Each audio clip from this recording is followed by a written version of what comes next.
ആരും പറയും. ഇപ്പൊ നമുക്ക് ഏറ്റവും ഇഷ്ടം എന്താണല്ലോ, നമ്മൾ ഇഷ്ടപ്പെടുന്നവരെ കൂടെ വർക്ക് ചെയ്യണം, ബിസിനസ് ചെയ്യണം. ആണോ? നമ്മൾ ഇഷ്ടപ്പെടുന്നവരടുത്തല്ലേ ആദ്യം പോവാ, ആണല്ലോ. പക്ഷെ ഞാനൊരു സത്യം പറയാം, നിങ്ങൾ ഇഷ്ടപ്പെടുന്നവരുടെ കൂടെ അല്ല നിങ്ങൾ ഈ ബിസിനസ് ചെയ്യേണ്ടത്, മറിച്ച് നിങ്ങളെ ഇഷ്ടപ്പെടുന്നവരുടെ കൂടെയാണ്. നിങ്ങളെ ഇഷ്ടപ്പെടുന്നവരല്ല,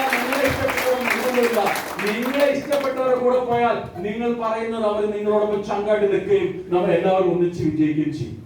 അപ്പൊ തീർച്ചയായിട്ടും അതാണ് നിങ്ങൾ ചെയ്യേണ്ടത്. ഈ ബിസിനസ് ഏറ്റെടുക്കുമ്പോ ആര് നമ്മുടെ ലിസ്റ്റ് ഉണ്ടാവും, അവര് ചിലപ്പോൾ റെഡിയാവും, ഇവര് ചിലപ്പോൾ ഒന്നും റെഡിയാവില്ല. നിങ്ങൾ ഈ ബിസിനസ് പഠിച്ചു കഴിഞ്ഞാലാണ് നിങ്ങൾക്ക് യഥാർത്ഥ ലീഡറെ കണ്ടെത്താൻ കഴിയൂ. അതുവരെ കിട്ടുന്നൊക്കെ ബോണസ് കൂട്ടിയാൽ മതി. ഇടയ്ക്കൊക്കെ വന്നിരിക്കാം. ചിലർ ഞാനൊന്ന് ചെയ്യില്ല, ഒരാഴ്ച റെസ്റ്റ് എടുത്ത് പിന്നെ ചെയ്യാം. ശരിക്കും പറഞ്ഞാൽ പറയാം, തിളച്ചുകൊണ്ടിരിക്കുന്ന വെള്ളമായി നമ്മൾ മാറണം. തിളച്ചുകൊണ്ടിരിക്കുന്ന വെള്ളമാണെങ്കിൽ ആരും കൈക്ക് നോക്കില്ല, കൂടുന്നു എന്താ നോക്കുവോ? ഇല്ലെങ്കിൽ പലരും തോണ്ടാൻ വരും, പല കമ്പനിയിൽ നിന്നും വരും. ഞങ്ങൾക്ക് ഇതെങ്ങനെയാണ്, നിങ്ങൾ വെറുതെ ഇരുന്നാൽ മതി, നിങ്ങൾക്ക് പൈസ കിട്ടും. അങ്ങനെ കുറെ കമ്പനികൾ കുറെ പേര് പോയി ഇപ്പൊ വെറുതെ ഇരുന്ന് പൈസ മേടിക്കുന്നുണ്ട്. എവിടെ നിന്നാ ഞാൻ പറയുന്നത്? മൈലടിച്ചാൽ ഞാൻ പറയാം, പണി എടുത്താൽ ചെലവാക്കിയ തീരത്തെ പണം കിട്ടും.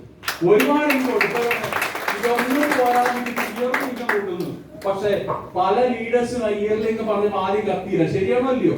ZTC മുതലുള്ള ലീഡേഴ്സ് അത് ഒരിക്കലും ഒരു WTC മീറ്റിംഗിൽ കമ്പനിയോട് ലീഡർമാർ പറഞ്ഞൊരു കാര്യമാണ്, സാർ STC ടീമിലുള്ളവർക്ക് വർഷത്തിൽ എന്തെങ്കിലും സ്ഥിര വരുമാനം കൊടുക്കാൻ, മാസത്തിൽ ഒരു 1000 രൂപയെങ്കിലും ഒരു സ്ഥിര വരുമാനം കൊടുക്കാനുള്ള പദ്ധതി നോക്കണം, അവർക്ക് പിടിച്ചു വെക്കാൻ വേണ്ടിയുള്ള കാര്യങ്ങൾ പറഞ്ഞു. കാരണം STC റാങ്കിലൊക്കെ എത്തുമ്പോൾ ഒരു നമുക്ക് ചെലവ് കൂടുകയും വരും അതനുസരിച്ച് വന്നോളം നിർബന്ധമില്ല, എല്ലാവർക്കും അല്ല, ചിലർക്കൊക്കെ. അപ്പൊ എല്ലാവരും പിടിച്ചിരിക്കാൻ വേണ്ടി കമ്പനി ആലോചിക്കട്ടെ എന്ന്. പക്ഷെ കമ്പനി ZTC റാങ്ക് മുതലെടുക്കുന്ന സംഭവം എന്താ ഒന്ന് ആലോചിച്ച് നോക്കി.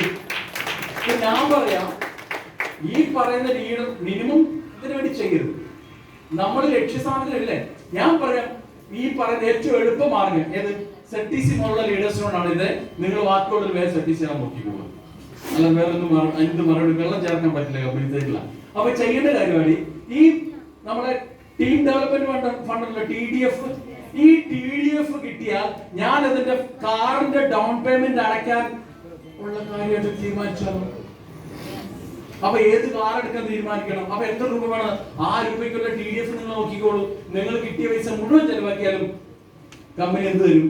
നിങ്ങൾക്ക് ഫണ്ട് ഡൗൺ പേയ്മെന്റ് കൊടുക്കാൻ പൈസ. ശരിയാണല്ലോ?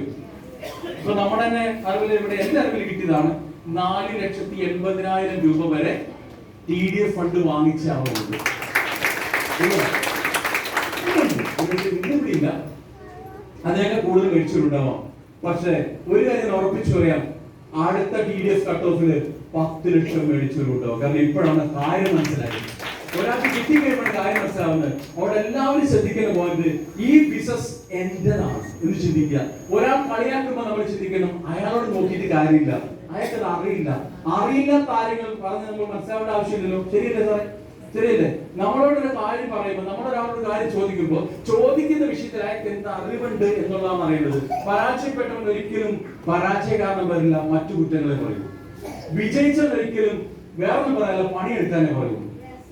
ശരിയല്ലേ? വിജയിച്ചവന്റെ അടുത്ത് കിട്ടുന്ന അവരുടെ സമയത്തിന് പോകണം. പരാജയപ്പെട്ടവൻ നമ്മളെ തരും, അല്ല ഇപ്പൊ മറ്റേ പരിപാടി ചെയ്യുന്നില്ലേ ചോദിക്കൊണ്ട്, ഞാൻ എപ്പോഴേ നിർത്തി, നന്നായി ഇപ്പോഴേലും നിർത്തി തന്നാ ഇതിന്റെ മൊത്തം പോയനെ. അന്നേരം മറ്റൊരു കാറുണ്ട്, എന്തൊക്കെ കടത്തിക്കൊണ്ട് വന്നതാ.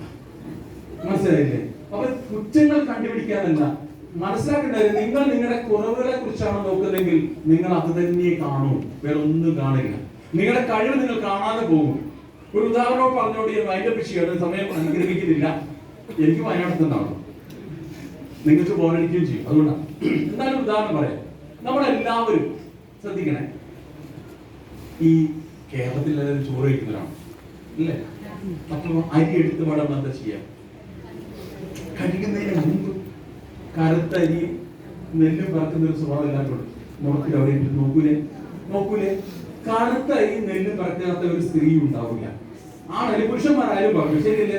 എന്റെ ചോദ്യം ഇതാണ്, ആ സമയത്ത് നിങ്ങൾ നല്ല അരി കണ്ടിട്ടുണ്ടോ? ശരിയാണെങ്കിലോ? നിങ്ങളുടെ കുറവുകളെ ചിന്തിക്കേണ്ടത്, അതിനകത്ത് കൂടുതൽ നല്ല അരിയുള്ളത്, കറുത്തരി വളരെ കുറവാണ്. ഇത്രയും കഴിവുള്ള നമ്മൾ നമ്മുടെ കഴിവ് കുറവ് ഇങ്ങനെ ചകഞ്ഞ് കണ്ടുപിടിക്കേണ്ട ആവശ്യമില്ല എന്നാണ് ഞാൻ പറഞ്ഞത്. തിരിച്ചറിവ്. കുറവുകൾ മറ്റുള്ളവർ പറഞ്ഞോളും, അപ്പൊ നമ്മൾ അപ്ഡേറ്റ് ചെയ്ത് പോയാൽ മതി. അതിനൊക്കെ ഒരുപാട് പേരെ നിർത്തിയിരിക്കുന്നേ. ശരി, ഒരുപാട് ആളുകൾ നമുക്ക് ചുറ്റുമുണ്ട്. ചിലപ്പോൾ നമ്മുടെ കൂടപ്പുറപ്പുകൾ തന്നെ ഉണ്ടാവാം, ചിലപ്പോൾ നമ്മുടെ കുടുംബക്കാരിയായിട്ട് ഒന്നും പറഞ്ഞിട്ടുണ്ടെന്നിരിക്കുക. ഇതൊന്നും പ്രശ്നമാക്കണ്ട. വിജയിച്ചു കഴിഞ്ഞാൽ ഇവരെല്ലാം നിങ്ങളുടെ കൂടെയാണ്. വിജയിക്കും വരെ പരാജയപ്പെടുന്ന ഒരാൾക്ക് ശ്രമിക്കാൻ അവസരം പറ്റുള്ളൂ. നിങ്ങളെ തല്ലുന്നുണ്ടെങ്കിൽ അയാൾക്ക് അതിന് മുകളിൽ പോയ പിന്നെ അയാൾ തല്ലാൻ നോക്കി നമുക്ക് ടാറ്റ തരുന്നതെന്ന് കേൾക്കും. സിമ്പിൾ. അപ്പൊ അതുകൊണ്ട് എല്ലാവരും ഏറ്റെടുക്കുക. ചിന്തിക്കേണ്ട പോയിന്റാണ്, മൈ ലൈഫ് സ്റ്റൈലിൽ ഇവിടെ ഒരു അച്ചീവർ ഉണ്ടെങ്കിൽ ആദ്യത്തെ മാസം പറയുമ്പോൾ എന്റെ പേര് വരണം എന്ന് നിങ്ങൾ ഓരോരുത്തർ, എന്റെ പേരല്ല, നിങ്ങൾ ഓരോരുത്തർ. അപ്പൊ എല്ലാ ആഴ്ചയിലും വരുമാനം കിട്ടണം. എല്ലാ ആഴ്ചയിലും നിങ്ങൾ റിട്ടയർ ചെയ്യണം. എല്ലാ ആഴ്ചയിലും കട എല്ലാ ദിവസവും തുറന്നാലില്ല കച്ചവടം നടക്കുള്ളൂ. ഇപ്പൊ എല്ലാവരും എല്ലാ ദിവസം തുറക്കുന്നില്ല.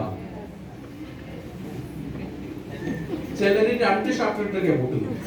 2 കൂട്ടാണ് സാധാരണ ഇടല്, പകരം 2 ഷർട്ട് ഒന്ന് പുറത്തു പോയാൽ അവദോഷം. ശരിയല്ലേ? എല്ലാ ദിവസവും കച്ചവടം ചെയ്തെങ്കിൽ മാത്രമേ ആ കട ഭംഗിയായി പോകൂ. എല്ലാ ദിവസവും സാധനങ്ങൾ ഉപയോഗിക്കണം, എല്ലാ ദിവസവും നിങ്ങൾ വിൽക്കണം, എല്ലാ ദിവസവും ഡെയിലി നിങ്ങൾ 10 ദിവസം ഫീൽഡിലേക്ക് ഇറങ്ങുക.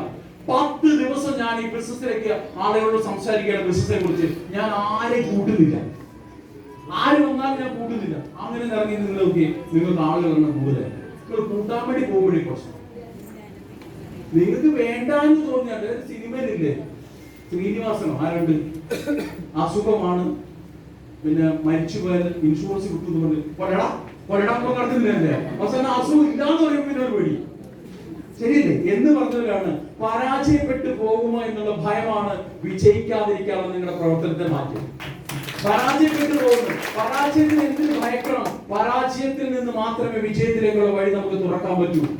പരാജയപ്പെട്ടോടെ ഒരുപാട് പേര് നോ പറയുമ്പോഴാണ് ഒരുപാട് പേരെ കൊണ്ട് എസ് പറയിപ്പിക്കാൻ നമ്മൾ പഠിക്കുന്നത്. ഞാൻ എന്നെ സ്വന്തം റേറ്റ് ഞാൻ ആദ്യമായിട്ട് ചെയ്തപ്പോ ഞാൻ കൊടുത്തതാണ് പേസ്റ്റ്, സോപ്പ്, ഇതൊക്കെ കൊടുക്കാൻ പറ്റൂ. ശരിയല്ലേ? നമ്മൾ അങ്ങനെ പിടിക്കൂല. ആദ്യത്തെ കഴിക്കുന്നത് നമ്മൾ ആദ്യം പിടിക്കൂല. അങ്ങനെ ഞാൻ വലിയ ഗവയിലാത്ത ഒരു ഓണാൻഡ് പേസ്റ്റ്, അടിപൊളി പേസ്റ്റ്, വേറെ പറയാൻ അറിയും. അടിപൊളി എന്നല്ല വേറെ പറയാറില്ല. പേസ്റ്റ് ഇൻഗ്രീഡിയൻസ് ഒന്നും എനിക്കറിയാൻ പാടില്ല. അപ്പൊ ഇവരെടുത്ത് നോക്കി ഓണാൻഡോ, തിരിച്ചു നോക്കി ഓണാൻഡോ. എടാ ഇതും കൊണ്ട് തേച്ചാൽ ഞാൻ ഓഫായി പോയോ? ആദ്യത്തെ കമന്റ് വന്നതാ. മനസ്സിലായില്ലേ? അവൻ കേട്ടിട്ടില്ല. അപ്പൊ ഞാൻ പറഞ്ഞു ഇതുകൊണ്ട് തേച്ച ഓണമായി തന്നെ ഇരിക്കും, അല്ലാതെ നമുക്ക് വേറെ പറയാനില്ലല്ലോ. പക്ഷെ അവന്റെ പല്ല് വേദന മറ്റു കാര്യം മാറിയപ്പോ പ്രോഡക്റ്റ് അവരുടെ 95 എനിക്ക് ഭയങ്കര ഇഷ്ടമായിരുന്നു. ഞാൻ ഇപ്പോഴും 95 ഏറ്റവും കൂടുതൽ. പൈസ ഉള്ളവനെ കൂടുതൽ ജീവിച്ചിരിക്കുന്ന ആഗ്രഹവും. ശരിയാണ്. മറ്റെങ്ങനെ പടാറടങ്ങി പോയാൽ 95 വിട്ട് പറഞ്ഞിട്ട് വലിയ കാര്യമൊന്നുമില്ല. അപ്പൊ ഞാൻ പറഞ്ഞത് 9 lakh ഒറാക്ക് വാല്യൂ ഉള്ള സാധനം, വേൾഡിലെ നമ്പർ 1 ഹെൽത്ത് ഇതൊക്കെ നമുക്കറിയാം, പക്ഷെ ഓണറിയില്ല. അപ്പൊ നമ്മളാണ് പറയാം ഈ ആന്റി ഓക്സിഡന്റ് ശരീരത്തിൽ കുറവുള്ളതുകൊണ്ടാണ് രാവിലെ എഴുന്നേൽക്കുമ്പോൾ ജോയിന്റ് പെയിൻ, ക്ഷീണം, തളർച്ച ഇതൊക്കെ ഉണ്ടാവുന്നത്. അപ്പൊ അവൻ ഇങ്ങനെ ആലോചിക്കും നിങ്ങൾക്ക് ഇത് കൊണ്ടോ വല്ല കുഴപ്പമുണ്ടോ? അപ്പൊ ആന്റി ഓക്സിഡന്റ് ഈ ഒരെണ്ണം കഴിച്ചാൽ മതി. സിപ്പപ്പിന്റെ അടിപൊളി സാധനമാണ്. അങ്ങനെ ഇത് പറയുമ്പോൾ ടേസ്റ്റ് ചോദിച്ചാൽ ഞാനിത് കഴിച്ചിട്ടില്ല. ഇതൊന്നും മേടിക്കാനുള്ള പൈസ വേണ്ടേ? അങ്ങനെ ഞാൻ ഒരാളെ കൊണ്ട് എന്റെ പരിചയം നിർബന്ധിച്ച് മേടിപ്പിച്ചിട്ട് ആകെ ഒരെണ്ണം കിട്ടിയത് ആദ്യം. അത് ഇയാളെ മേടിക്കാനുള്ള പൈസ ഇയാൾ തലേദിവസം പോയി പറഞ്ഞു അതെ ഞാൻ നാളെ പോകുന്നുണ്ട്, ഇച്ചിരി പൈസ ഷോർട്ട് ഉണ്ട്, നിങ്ങൾക്ക് അടുത്ത ദിവസം മേടിച്ചാൽ മതി. ഇയാൾ കഴിച്ചിട്ട് പറ്റുമെന്ന് പറഞ്ഞു വെച്ചിരിക്കും. ഞാൻ പൈസ തരാണ്ട് ഇപ്പൊ തന്നെ മേടിച്ച പൈസ ഷോർട്ട് ഉണ്ട്, കുറച്ച് കൂടുതൽ ഓർഡർ വന്നു. ഒരു ഓർഡർ വന്നിട്ടില്ല. ഇതൊക്കെ പോയി പറഞ്ഞു ഞാൻ പൈസ മേടിച്ചു. അങ്ങനെ ഒട്ടപ്പുറത്ത് ഞാൻ പറഞ്ഞു പൊട്ടിക്കാൻ പറഞ്ഞു. പൊട്ടിച്ചു. ഒരു 2 എണ്ണം എടുത്തു. ഇനി 200 രൂപ കൈ കൊടുത്തു. 2 സാക്ഷി എടുത്തു. ഞാനും കഴിച്ചു, 1 വൈഫും കഴിച്ചു. ഇത് കഴിക്കാൻ വേണ്ടി